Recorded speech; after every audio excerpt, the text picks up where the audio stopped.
친모가 쌍둥이를 살해하기 2달 전 이미 학대 의심 신고가 있었다는 내용 어제 전해드렸습니다. 그런데 관계기관은 조사 중에 친모의 살인 동기인 산후 우울증과 남편의 육아 방임을 알았지만 쌍둥이를 방치한 걸로 드러났는데요. 신고 이후 2달 동안 참고인 조사를 하느라 학대 판정이 늦어졌다는 게 이유입니다. 최황지 기자입니다. 숨진 쌍둥이에 대한 최초 학대 의심 신고가 이뤄진 건 지난 9월 25일. 쌍둥이 중 동생이 갈비뼈 골절과 두부 출혈로 확인됐고 학대 신고 의무자인 의료진이 경찰에 알렸습니다. 생후 7개월 된 영아에게는 일반적이지 않은 심한 부상으로 보였기 때문입니다.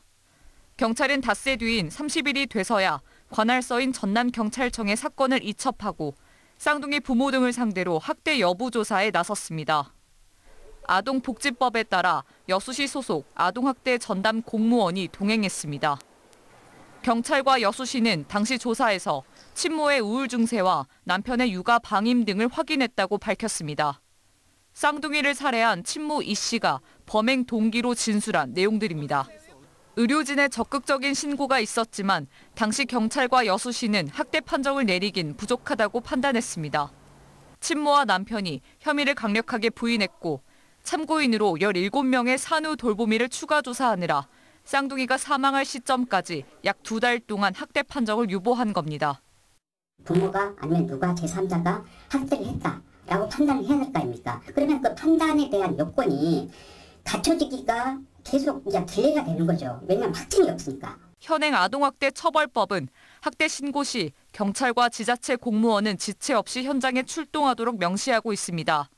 또 피해 아동에 대한 격리나 보호시설 인도 등 응급 조치 기한은 72시간 내로 이루어져야 합니다. 스스로 보호할 힘이 없는 아동에 대해 신속한 대처를 해야 한다는 취지입니다.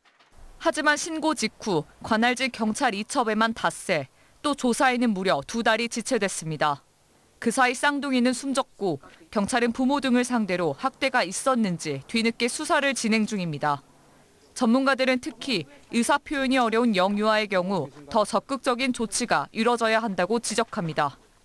그래서 영아 아동의 신고, 그다음에 특히 이 의사에 의한 영아 아동학대 신고가 들어왔기 때문에 무엇보다도 하여튼 민감하게 처리한다는 게 원칙입니다.